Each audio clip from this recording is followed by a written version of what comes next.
Welcome to the C.S. Lewis Festival Scholar Series. I'm your host, David Krause. The annual C.S. Lewis Festival takes place each fall in Petoskey, Michigan, along the beautiful shores of Lake Michigan. The festival is a unique collaboration in the U.S. of the arts, education, and faith communities, drawing visitors from throughout the country. For the lineup of speakers and events for this year's festival in October, please visit us at cslewisfestival.org. As part of this growing podcast series, we're taking a look at the 2025 Lewis Festival and the theme, The Faces of C.S. Lewis, analyzing the author from new angles. We feature now two of these speakers, starting with a keynote address from Reverend Andrew Lazo. Andrew is an internationally known speaker and writer specializing in Lewis and the Inklings. He's a frequent speaker around the U.S. and the U.K., and has written on C.S. Lewis and J.R.R. Tolkien. Andrew has been working on a long-awaited study of Till We Have Faces, making groundbreaking discoveries along the way.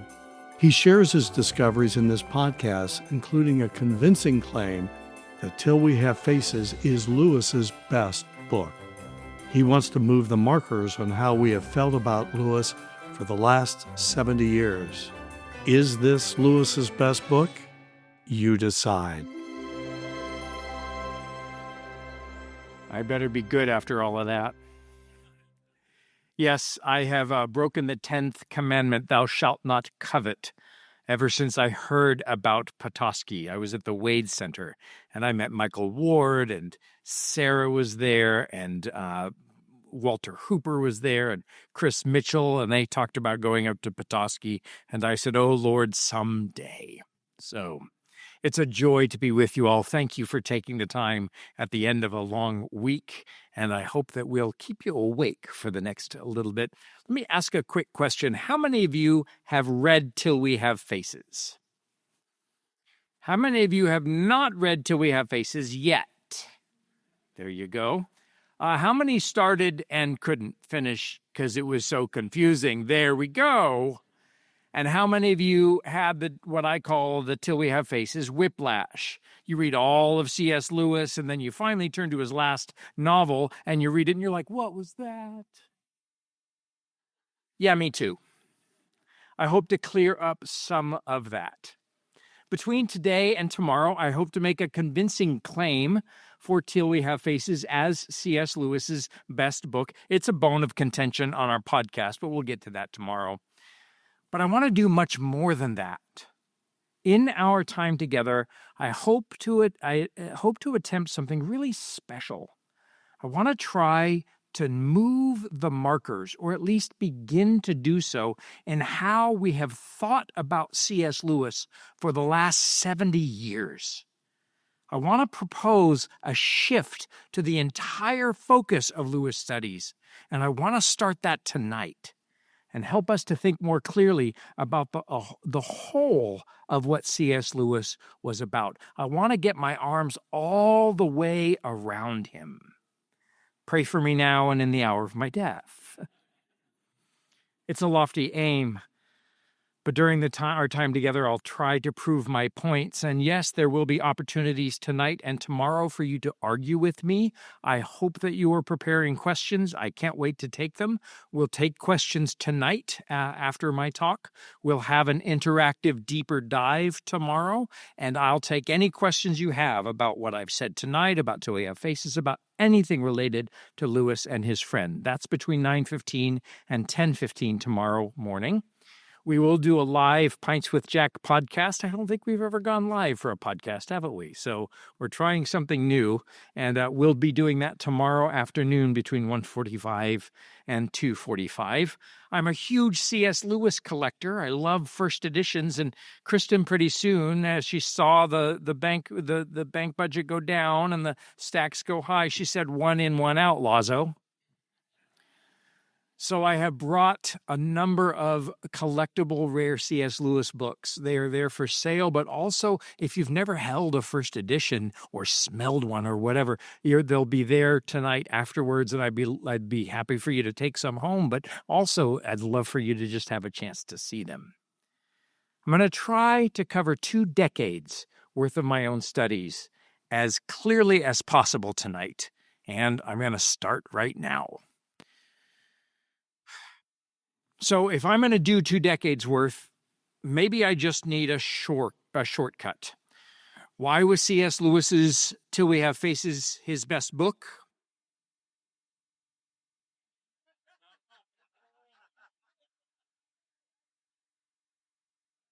Because he said so. In fact, here's exactly what he said about Till We Have Faces in correspondence after that book came out in England in 1956 and in America in 1957, 70 years ago. To one correspondent, he says, "Everyone says it's my best book." To another, he says, "I think it much my best book, but not many people agree." He says to another, "I'm so glad you like Till We Have Faces because so few people do. It's my biggest flop for years, and so, of course, I think it my best book." Maybe like me, you turn to Till We Have Faces as a last resort. You've read all of his other fiction. You figure, I finally better get around to this, and it's so very strange. It is. Purposefully so. And I'm going to unravel some of those mysteries tonight. As David said, that's part of my doctoral dissertation that I'm currently writing. And then what I hope to do is to take that doctoral dissertation within about a year and a half, and turn that into the defining critical book on C.S. Lewis, on Till We Have Faces. And I hope to have that come out by the 70th anniversary of the American publication. So Lewis says it's far and away my best book. This is his last quote. Far and away my best book, but it has, with the critics and the public, been my one great failure, an absolute flop. There's that word again. No one seems to have the slightest idea what I'm getting at. But I do.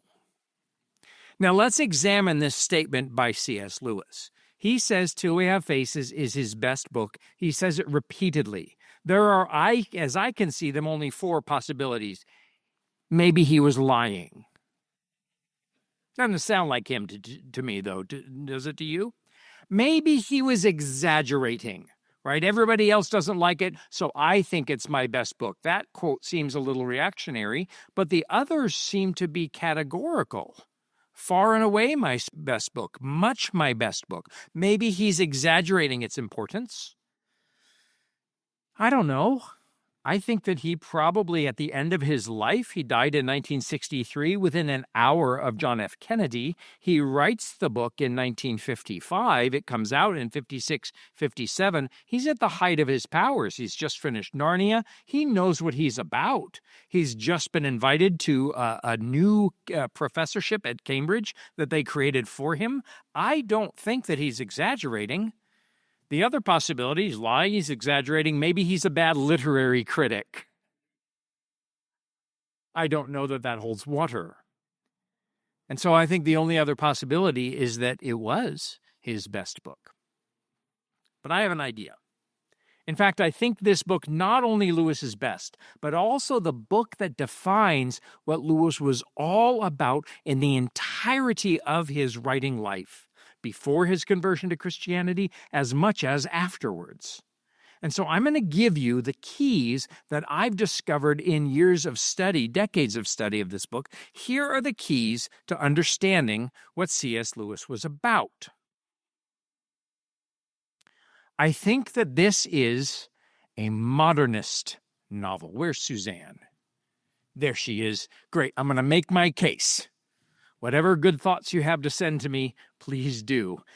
By the way, I've left, for the interest of time, a lot of stuff on the cutting room floor, but I'll have that tomorrow during our diving deeper into Till We Have Faces. I will take your questions, but I also have some material that I had to skip over necessarily, so you don't get to see any beautiful pictures by Marcel Duchamp or Piet Mondrian today, but maybe tomorrow.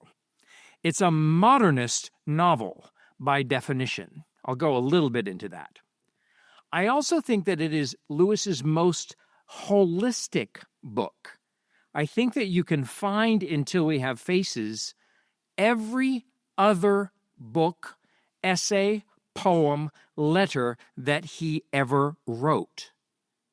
In fact, David helped me find a quote in Till We Have Faces that comes from Letters to Malcolm, chiefly on prayer. Here's the problem. Till We Have Faces was published in 1956. Letters to Malcolm wasn't published until 1964. Books that Lewis hadn't written yet are in Till We Have Faces. I've got some proof for you tonight. In addition to being a modernist novel, his most coherent or holistic book, I think that it is Lewis's best autobiography, and we will look tonight at the autobiographical arc that spans all of Lewis's writings. And I also need to borrow, for this last point, a phrase from his dear friend J.R.R. Tolkien. In his essay on fairy stories, Tolkien talks about fairy stories. How does every fairy story begin? Once upon a time, and how does it end? Happily ever after, right? Tolkien calls happily ever after eucatastrophe, meaning a good catastrophe, a sudden, surprise, happy ending.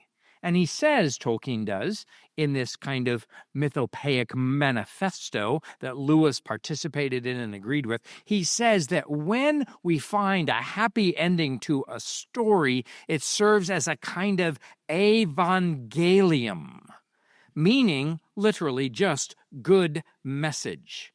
You can see that word angel, right?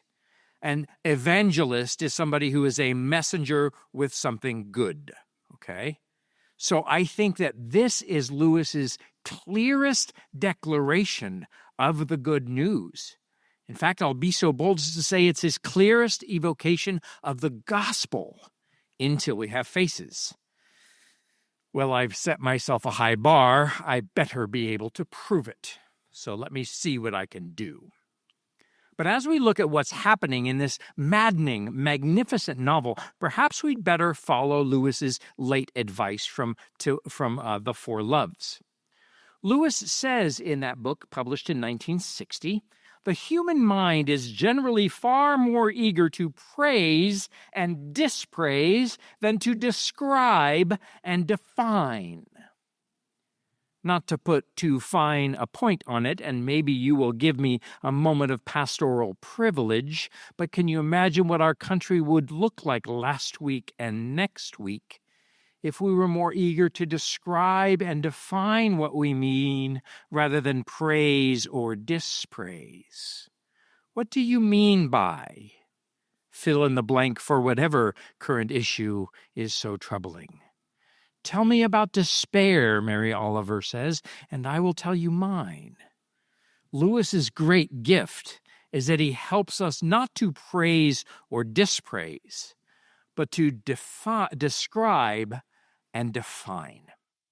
And so as I talk about C.S. Lewis's Till We Have Faces being his best book, let me describe and define what I mean, and to do so I am going to quote again from Jack Lewis, using two very related images. In the beginning of his Preface to Paradise Lost from 1942, Lewis starts out his discussion of Milton's great epic by defining what an epic is. And on the very first page, he says, the first qualification for judging any piece of workmanship, from a corkscrew to a cathedral, is to know what it is, what it was intended to do, and how it is meant to be used.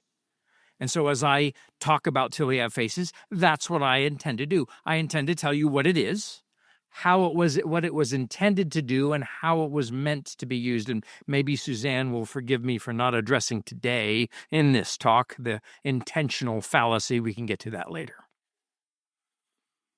What Till We Have Faces is, according to the subtitle on the very cover of the book, a myth retold.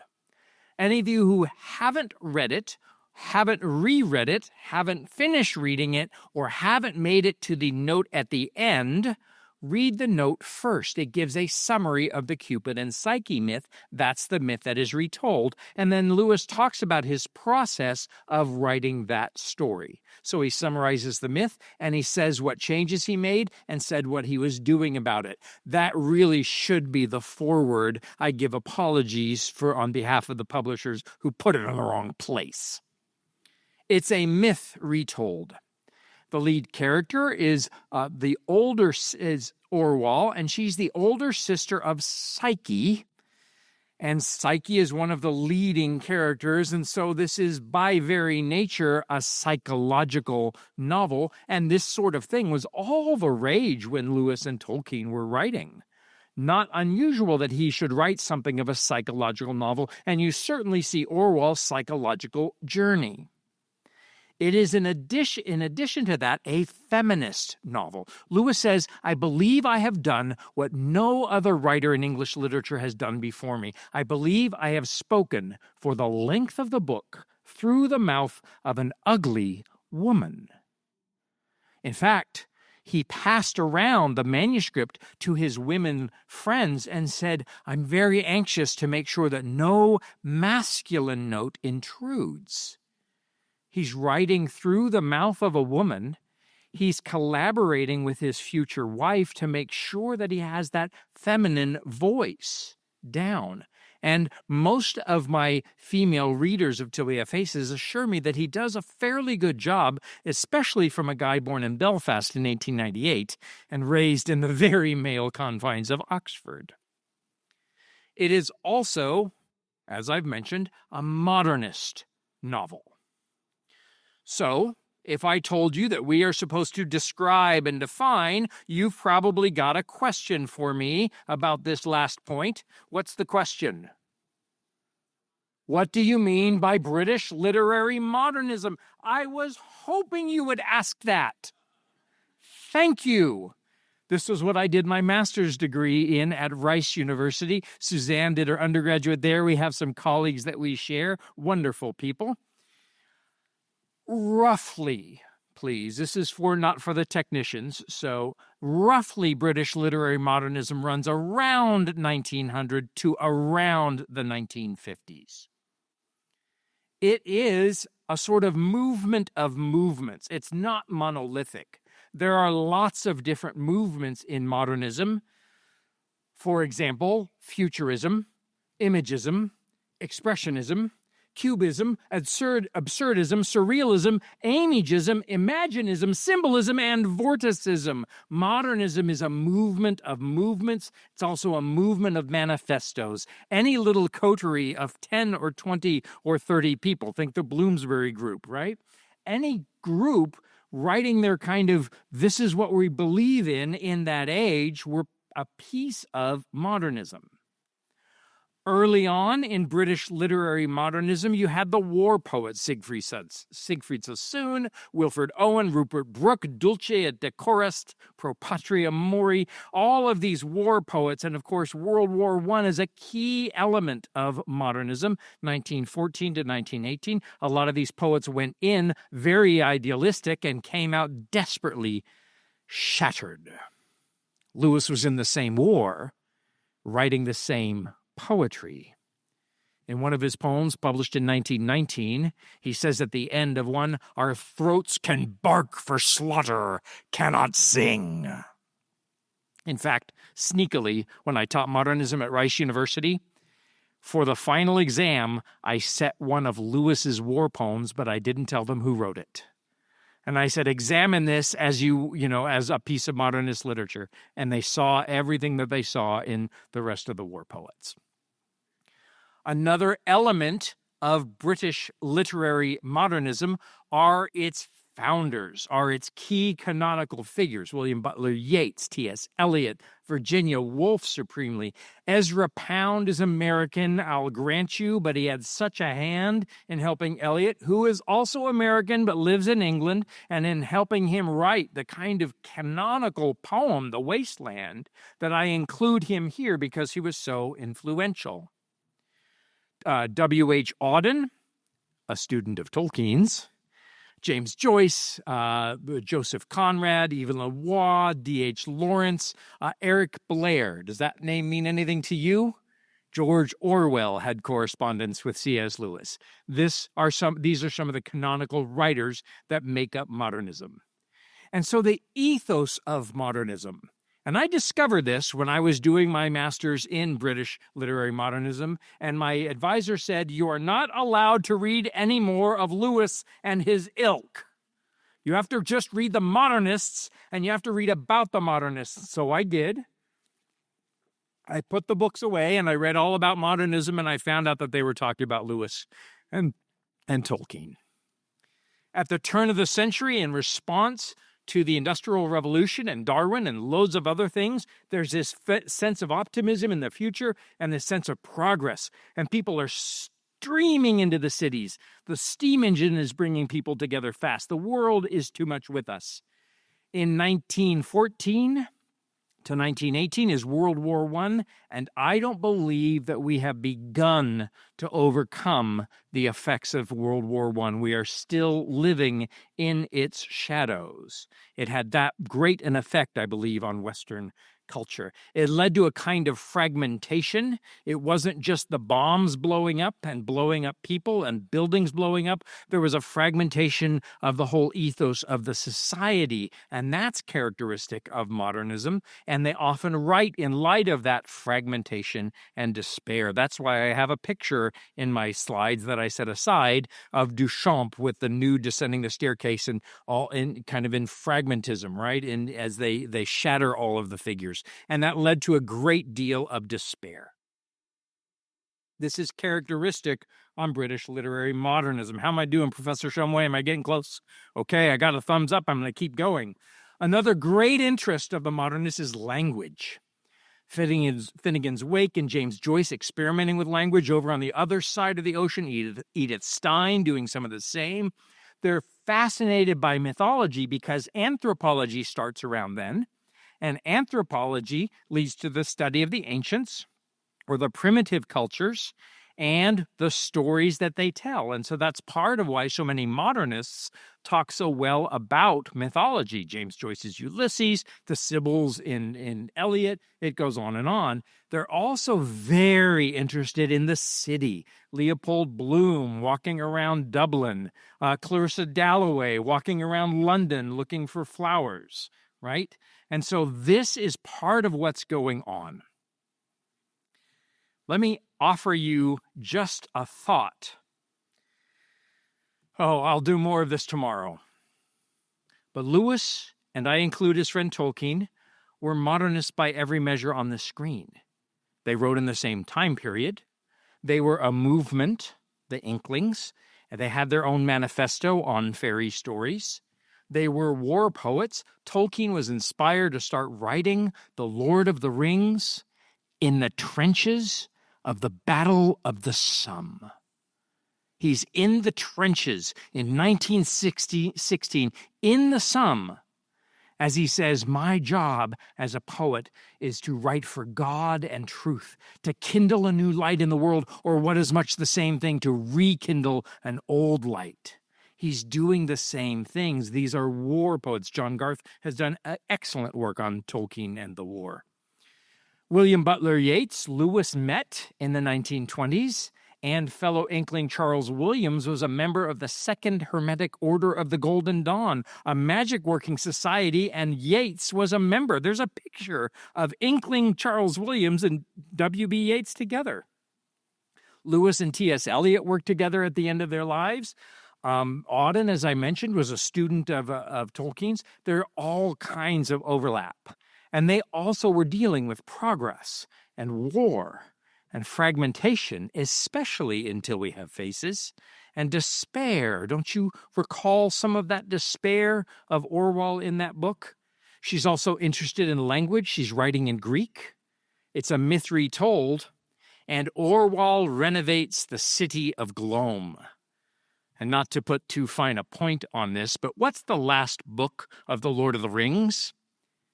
The Return of the King. Who's the king? Aragorn. And where does he return? The White City of Gondor. These were modernists. That's just the thumbnail. So, I've made the case that it's a modernist novel. Now let me talk about it being Lewis's most holistic book. Remember the questions: what it is intended to do, that's where we're moving on to, and how it is meant to be used. So what did Lewis intend to do with Till We Have Faces? Well, fascinatingly, Carl F. H. Henry, the American theologian, the founder of Christianity Today, apparently, we don't have a copy of his letter, wrote to C.S. Lewis and asked Lewis to write, evidently, theological articles for Christianity Today. It's guesswork. We don't know exactly. Lewis, of course, was a famous defender of the faith, wrote great apologetic works such as The Problem of Pain, Mere Christianity, the Miracles, did all of this in the 50s. But in the mid-50s, when Lewis, a few months after finishing Till We Have Faces, is approached by Henry, he writes back to Dr. Henry and says, "I'm sorry. My thought and talent now flow in different, though I think not less Christian channels, and I do not think I am at all likely to write more directly theological pieces." The emphasis, the underlining is in Lewis's letter.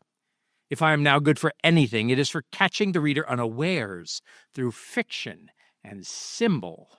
My wife will say more about this when she talks about Narnia tomorrow. "I have done what I could in the way of frontal attacks, but I now feel quite sure those days are over."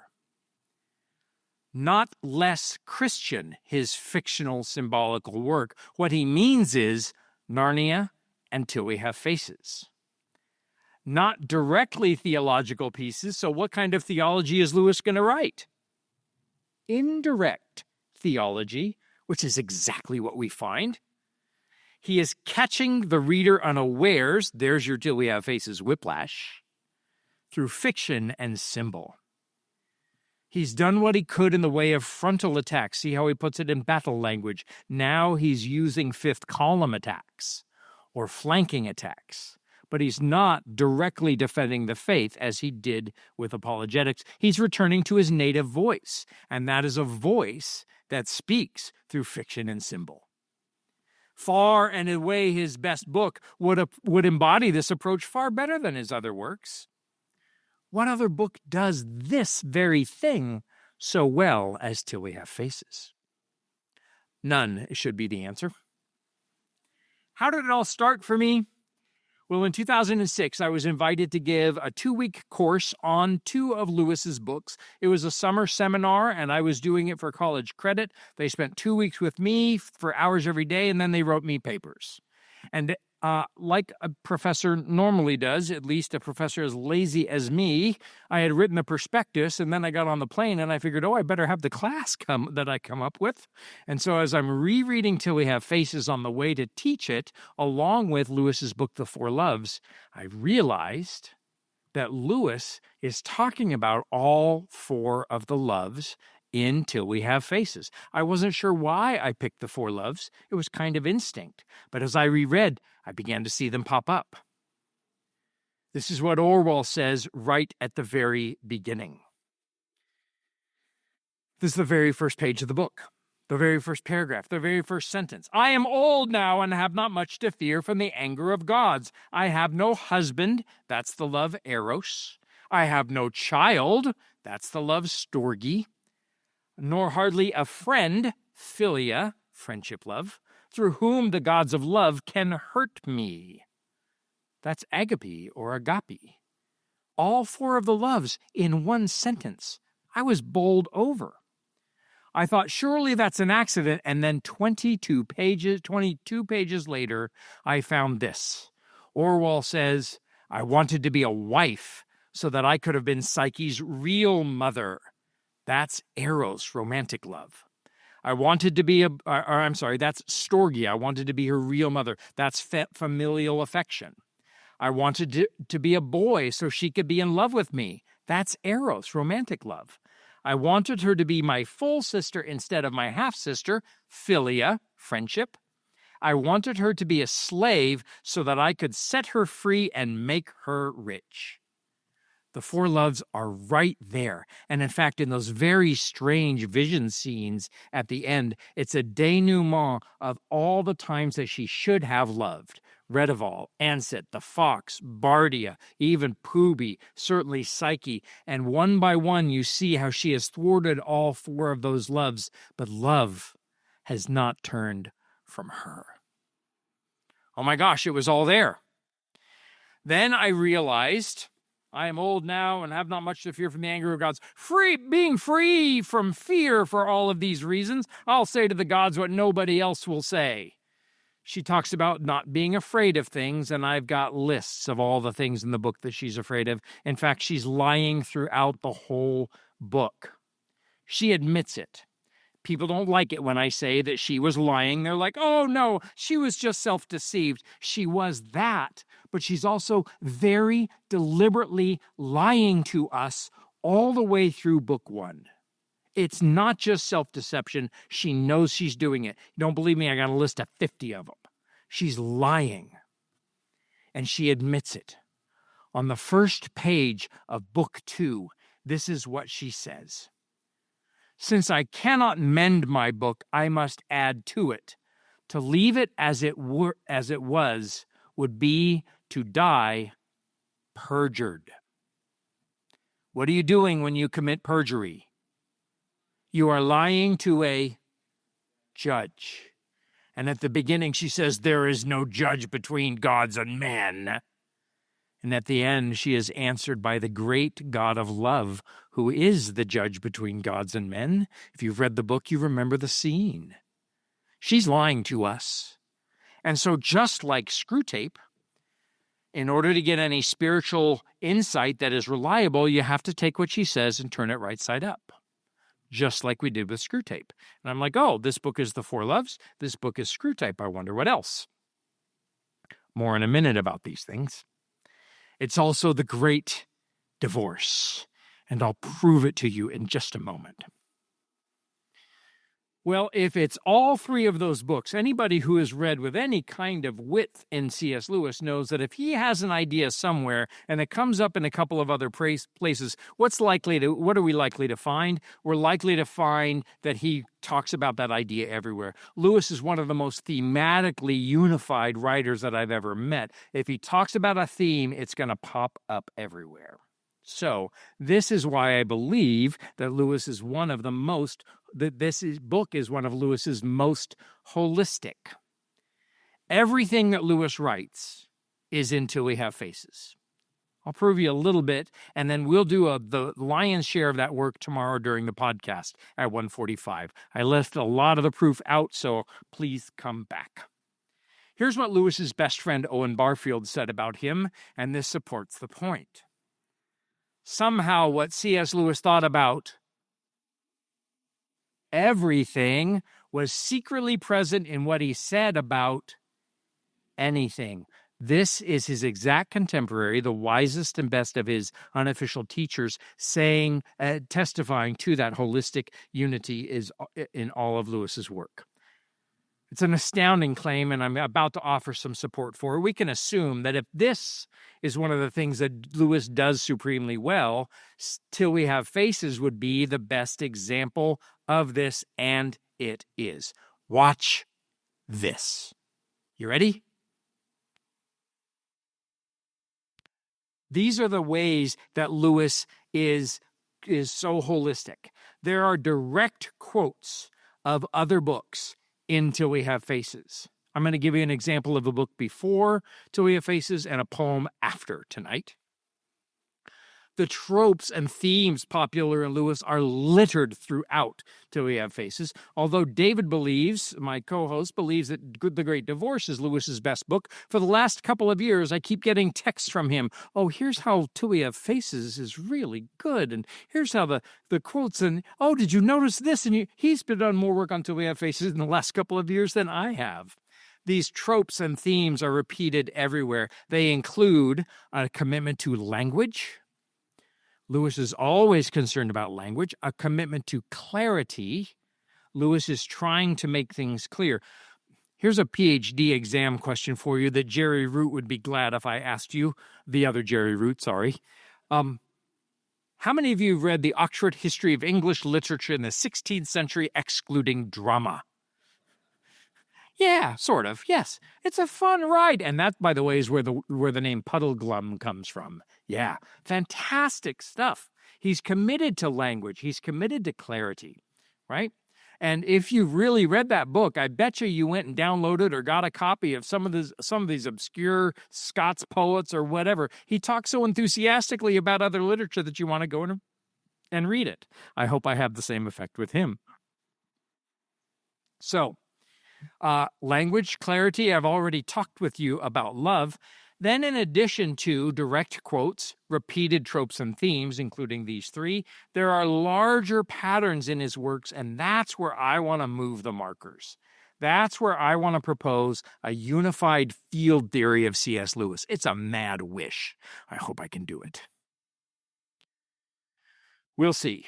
You can decide. Here's what Pam, remember Pam, the mother who had the child, when she gets in the great, you've read The Great Divorce? When Pam gets up in The Great Divorce, she wants to meet her son, Michael, and she's met by her brother, and she's deeply disappointed, and she can't wait to do whatever she can to get through whatever she has to go through in order to meet her son. And then when her brother says, you can't get to him like that, here's what she says, I don't believe in a God who keeps a mother and son apart. I believe in a God of love. No one had a right to come between me and my son, not even God. Tell him that to his face. I want my boy, and I mean to have him. He's mine, do you understand? Mine, mine, mine, forever and ever. They say the greatest love in the world is a mother's love, but she would drag her boy from heaven back to hell. Tell me what part of that is love? That's not love. That's pride. That's selfishness. It's the very opposite of love. That's 1946. Here's what Psyche says.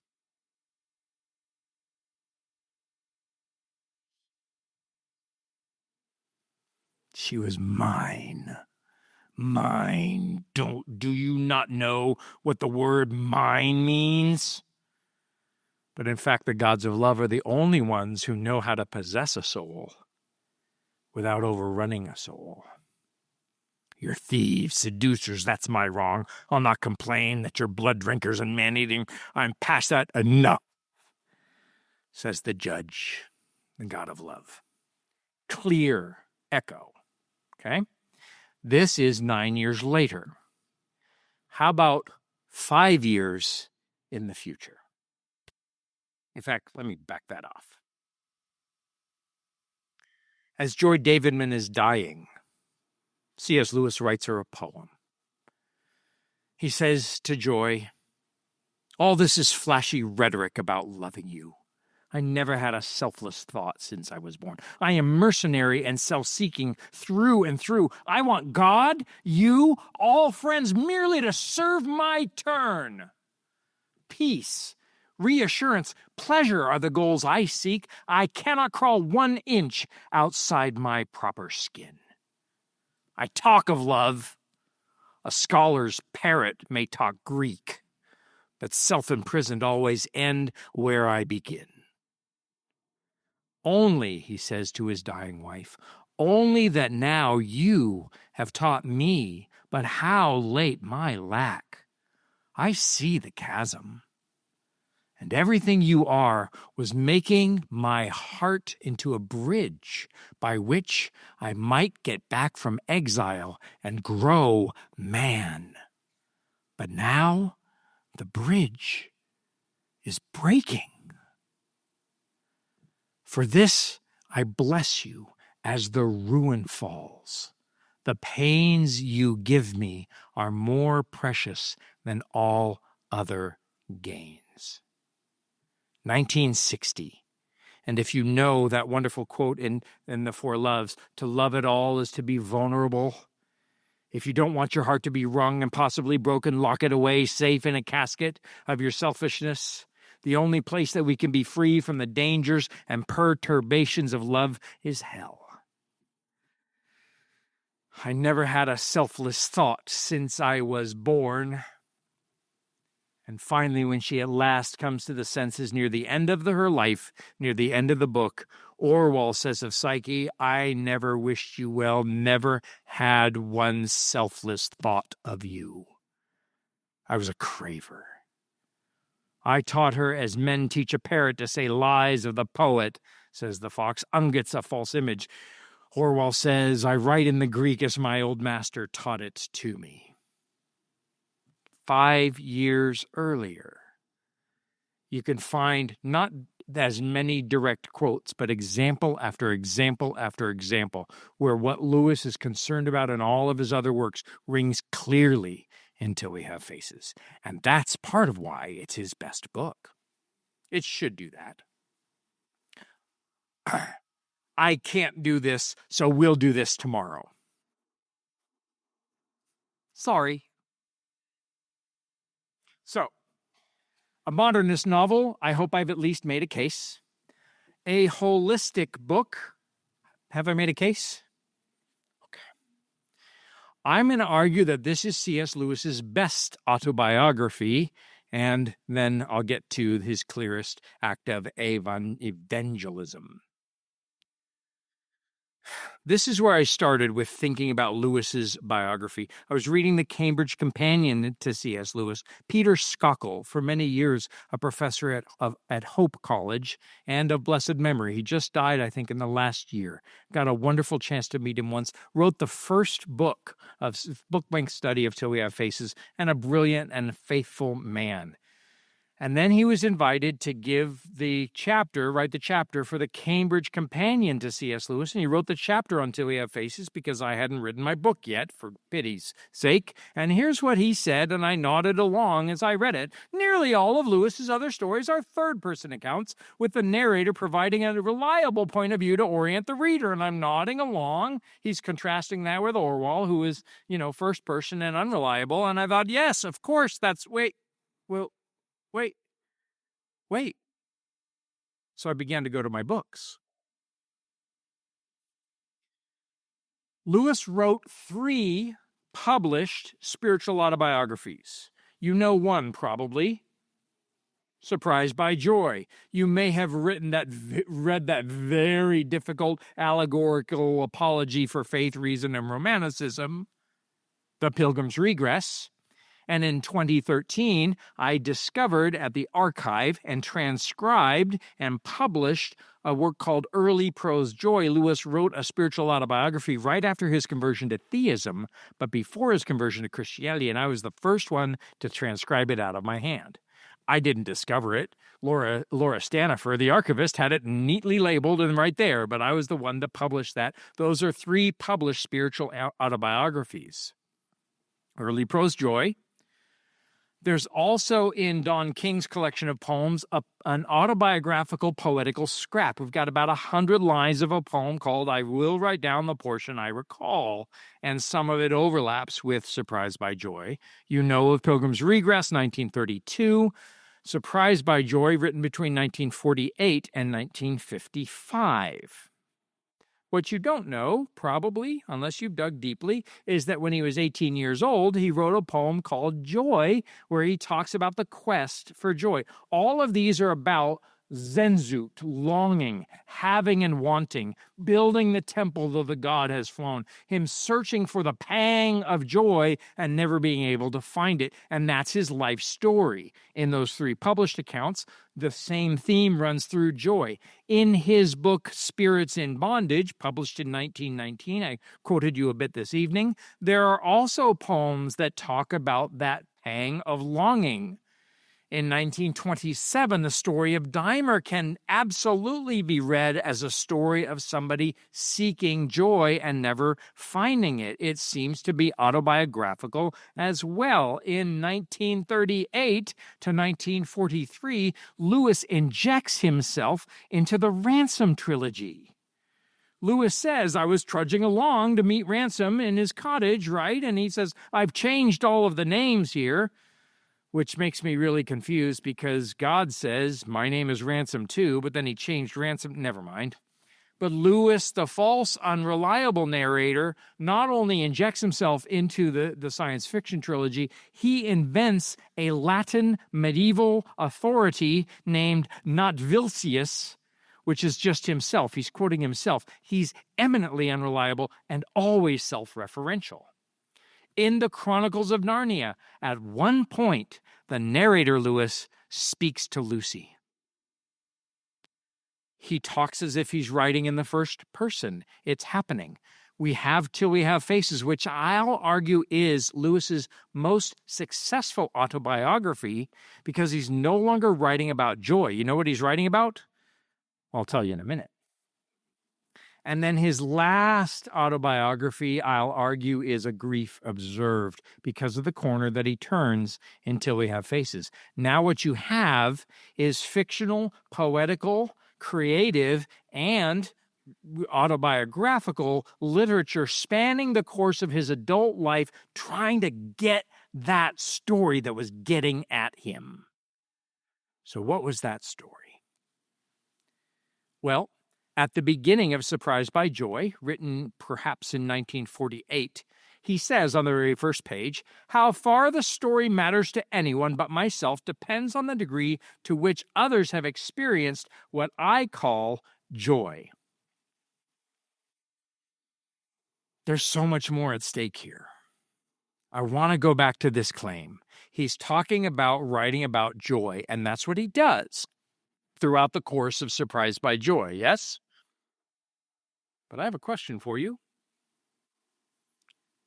What if he was wrong? He was wrong. Let me show you why.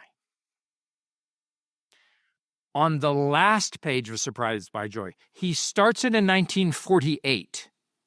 Joy Davidman starts corresponding with him in 1949. Joy Davidman begins writing love sonnets to C.S. Lewis in 1949 and stops writing love sonnets to him in 1954. And in the spring of 1955, in March, Lewis and Joy Davidman begin collaborating on Till We Have Faces. A month later, Lewis sends off Surprised by Joy to the publisher, mails off the manuscript.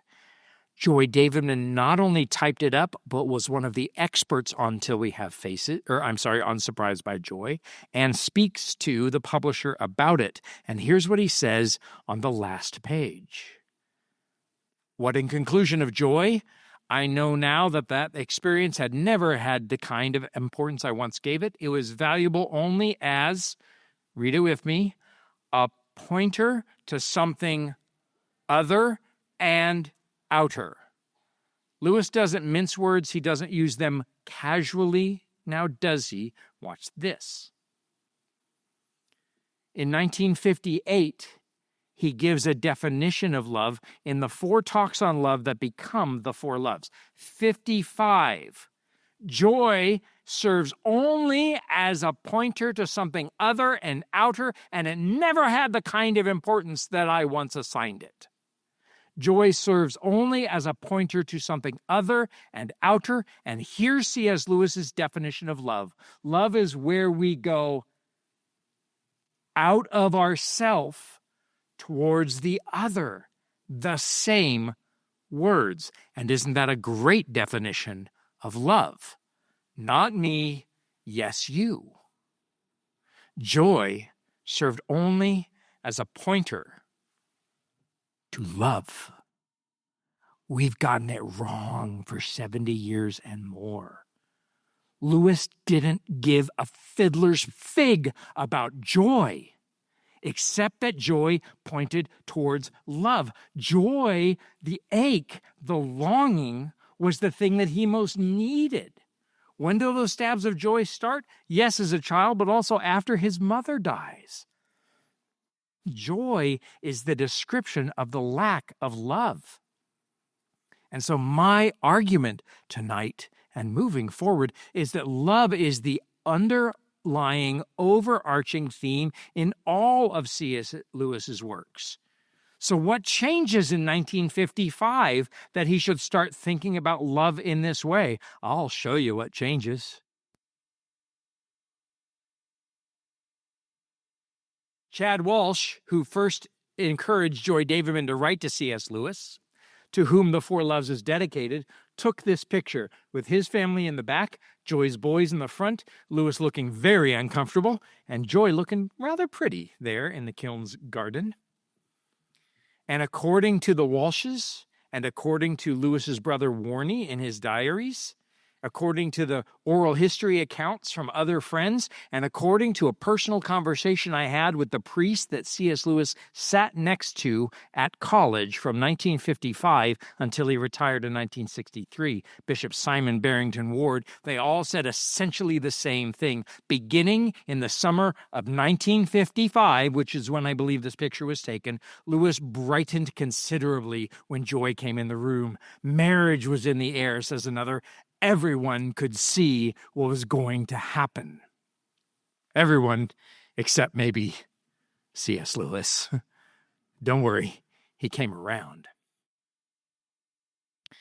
To understand Till We Have Faces, we need to understand it as a modernist novel, his most holistic book, and his best autobiography because his story was not about longing. His story was about love, and he writes it with the woman with whom he had fallen in love, who was already writing him love sonnets. Those sonnets stop when they begin writing Till We Have Faces together. It's when autobiography intersects with his own biography, and that's the story of love. So, remember all of our four loves from the four loves? Eros and Philia and Agape, right? This is that story until we have faces. And this is the story Lewis has been trying to get at all of his life. Not emptiness, but fulfillment. Longing to be loved and to love in return. And that's what happens to him. I gave you that quote. I gave you this quote as well. Here you go. I parsed it out now. Real mother, be in love with me. Full sister, set her free and make her rich. Those four loves are shot through till we have faces. It's what Lewis most cared about. That's what it is. That's what it was meant to do. So how is it to be used? Like everything Lewis did, he meant to use language and story to help his readers see clearly anything he wrote about, especially the most important thing in all the world, the love of God. And so here is the unified field theory of C.S. Lewis. Mythos, story, et logos, word, right? Leading to claritas, clarity, leading to caritas, charity, caring. If you've read your King James Version of 1 Corinthians 13, it's not love is patient, love is kind. What is it? Charity is patient, charity is kind, coming from the Latin word caritas, which means caring, not dumping your stuff off at the Goodwill. Caring with no thought of return, that's what charity has devolved to, but this is what Lewis is about. He uses story and language in order to help us see things clearly, and the thing that he most wants us to see clearly is the love of God. Here's the good news, the Evangelium, until we have faces. Psyche's name means soul, and she is the bride of the God of love, the God of the mountain, who is in Glom, Eros, or Cupid, who himself is the son of the goddess of love, Ungut, Aphrodite, Venus, or, not to put too fine a point on it, Paralandra. And so the human soul is the bride of the bridegroom, who is the son of love, and himself the God of love, which sounds an awful lot like what I talk about every single Sunday dressed just like this. The bride of Christ, and Christ the bridegroom, the God of love, and the son of the God of love, the human soul, married to the divine. This is the story Lewis was telling. This is what he was all about. There's it a little bit more plainly, but you get the idea. So let me close with the deep secret, and let me tell you something that nobody knows.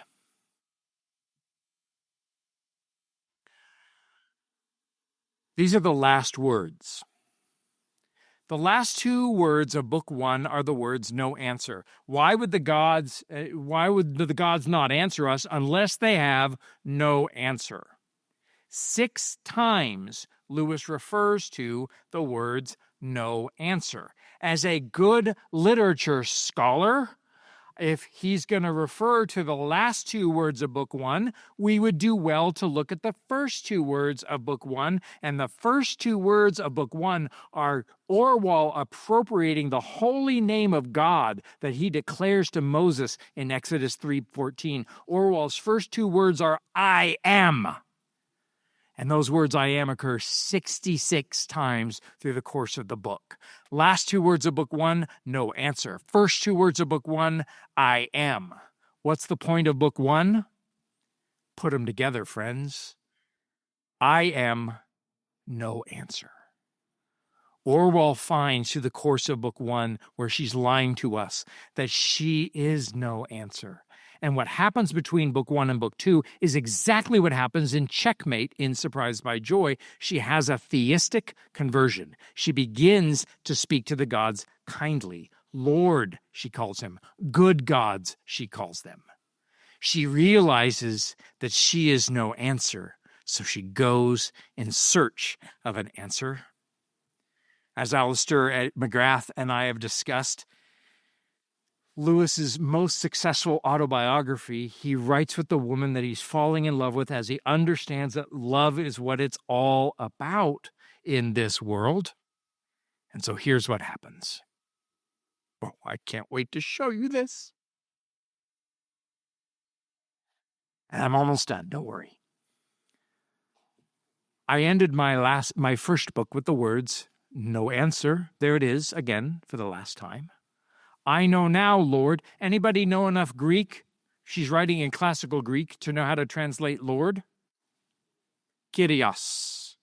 Kyrie eleison. I know now, Kyrios. According to the New Testament, who is Kyrios? It's Christ, the Son of the God of love, who himself is the God of love. I know now, Lord, why you utter no answer. You, love, yourself are the answer.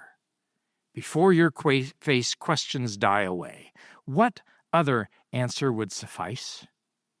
Only words. Words to be led out to battle against other words. Long did I hate you. Long did I fear you. I might. And the book ends with that M dash. See it? And then Arnom comes along. I, Arnom, priest of Aphrodite, save this roll. From the markings after the word might, we think the queen's head must have fallen forward on them as she died, and we cannot read them. But I know what she wrote, and so do you. Long did I hate you. There's no ambivalence to that. Long did I fear you. And we know that the fear of the Lord is the beginning of wisdom. Fear is a very helpful, ambivalent feeling. Look at the 2-word pattern. Long did I hate you. Long did I fear you. What must she have written?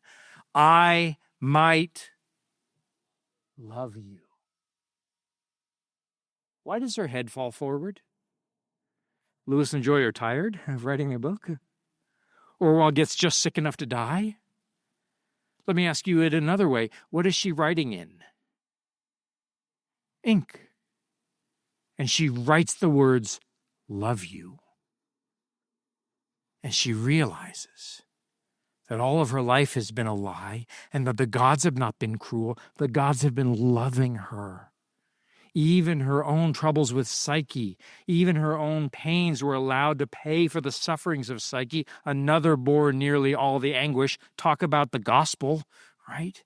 And she looks at those words. And why does she bow her head? Because that's how you worship in the ancient world. She bows her head to the God of love. And now, what's printed on her forehead? You love. Which is the story Lewis was trying to get to and trying to tell us all of his life. And now she, and those of us who will allow ourselves to be loved by God, have our faces. There it is. What do you think? Thank you, Andrew, for helping to move the markers on how we have felt about C.S. Lewis. You have indeed laid out a convincing argument that Till We Have Faces perhaps is Lewis's best book. However, we'll let our listeners decide. For the lineup of speakers and events for this year's festival in October, please visit us at cslewisfestival.org. This entire podcast has been made possible by the Lewis Festival in Petoskey, Michigan, and its many generous sponsors. I'd like to thank the festival as well as podcast producer Zach Smith of Hands Media.